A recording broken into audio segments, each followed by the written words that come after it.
জাতীয় মসজিদ বাইতুল মুকাররম, এই বাইতুল মুকাররম মসজিদের পাশে জাতীয় স্টেডিয়াম।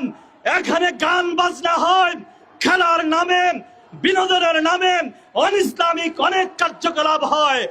জাতীয় মসজিদের আশেপাশে এলাকায় নাচ গান এবং কোন প্রকার এই নৃত্য নাচের গানের অনুষ্ঠান করতে দেওয়া হবে না।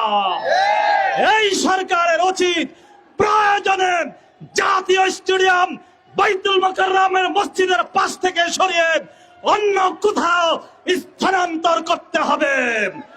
এই স্টেডিয়ামের জায়গাকে সরকারি কোন গুরুত্বপূর্ণ অফিস আদালত স্থাপন করে সেটাকে কাজে লাগানোর জন্য আমি জোর দাবি জানাচ্ছি। বন্ধুরা আমার, আজকের এই সমাবেশ থেকে পরিষ্কার ঘোষণা করতে চাই, এদেশ মুসলমানদের দেশ। ইসলামের জন্য, কোরআনের জন্য এদেশের মুসলমান প্রয়োজনে জীবন দিতে রাজি আছে। ইসলামের অবমাননা, নবীর অবমাননা, কোরআনের অবমাননা আমরা বরদাস্ত করব না, করব না, করব না ইনশাআল্লাহ।